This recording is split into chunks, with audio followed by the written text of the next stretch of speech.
this would be a perfect reminiscent session for you guys. Oh yeah. Well, I wanted to welcome you guys to Sports Talk 1996 with me, Zach Barnett, and get it all rolling with this question. How did you guys get involved with football as a kid? Go ahead, Sean. I started off playing baseball. And then when I was in the second grade, the people that I played baseball with asked my parents if I could play football with them. And then it just started from there. I hear you. I was recruited to play football.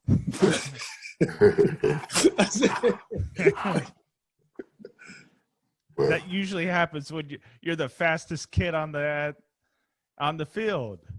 I think that's probably what it was at that time. Mm-hmm. Yeah, I was bad as hell as a kid growing up. And my mama, she had to have me do something to get some of that energy out. And we used to play football in the backyard all the time, and in our neighborhood, and got on the little league football team. I really didn't like football at first because it was too much running and too much hitting. But I was a big kid, so I had to do something, because if I did, my mom was gonna do something to me. Sometimes how it starts, man. Hey, all the great stories have to start somewhere. Yeah, you're right. So with the atmosphere of sports, who were some of your sports role models as a kid? Well, for me, the Rams were local, so Eric Dickerson. That was really the who I liked the most at that time. And then when I got to high school, it was probably Marshall Faulk. Heck yeah, both Rams guys. Yeah, Rams. I was a Rams fan. Yeah, I growing up, it was Walter Payton. Then when I got in college, it was Emmitt Smith. But it's funny that Sean said Eric Dickerson, because their running style was very similar. Definitely. Very similar. Yeah. Eric, Size and everything. Eric was killer, and he's been on my show a couple times. He's to be a Hall of Famer. He's pretty down to earth. Mm-hmm. Yeah. Have you guys met him in person? Yeah, I have. Yeah, I met him. What's your thoughts of him? Great dude, just like you said, Hall of Famer, on and off the field. Heck yeah, great guy. Mm-hmm. Actually, I met him and Marcus Allen in 2000 when I was holding out on my contract, and I had a conversation with both of them. And both of them said, "Hold out and get your money." And it worked. And it worked. Hey, that reminds me of that the Steelers running back, Le'Veon, how he did with the Steelers. Mm-hmm. Yeah. I mean, the thing now, man, you got to realize, man, football is a short span of your life, and you got to get as much as you can while you're in it, especially if you're playing good. That's some of the advice I gave Debo Samuel. He's from the same neighborhood I'm from. You know what I mean? I know his family very well. And you got to get it when you hot. You got to get all you can when you hot. Because, like I said, it don't last that long. And I think these guys are kind of getting now. That's why they're getting all this money. Definitely. Hey, it's the same thing with Patrick Mahomes. He set the market for quarterbacks. Yeah. Hey, I'm a big Debo fan, and with his versatility, with being a running back, wide receiver, coming out of the slot, punt returning, kick returning, I think he's gonna get a fat contract. Yeah, hands down. Exactly. And he's a great kid, man. And like I told him, man, you keep doing what you're doing. They're going to give you the money. Don't worry about what's been said in the media, because that's their opinions. And you just got to let them worry about all that. Definitely. So with the NFL or college to the NFL level, what are some of the things that you guys carried with you to be successful at the highest of highs, the NFL? It's more of just keep the same keep the same mentality, of just you grinding. You finally made it to your dream, so it just doesn't stop there. But once you get to the league, there's still more stuff that you need to learn. It's to me, it's a totally different game from college to NFL.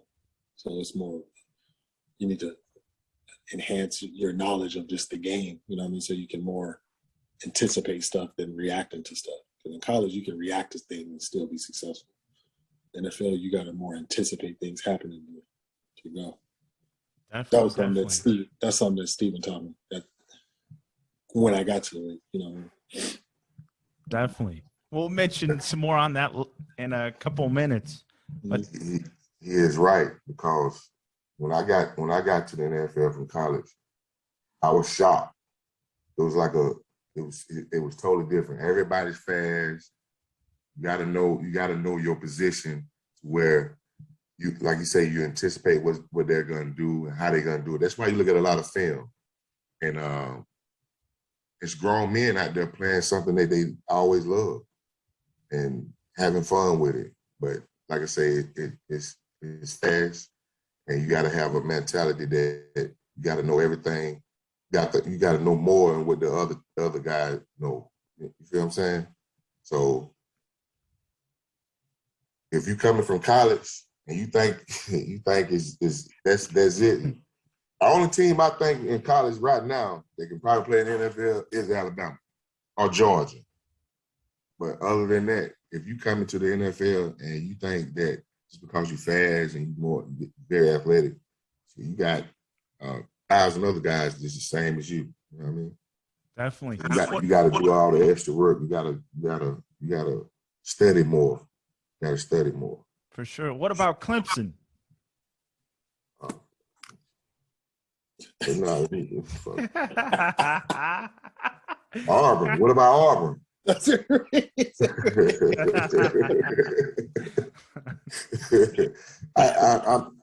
I'm just not a Clemson fan, man. I'm just not a Clemson fan. I'm from South Carolina.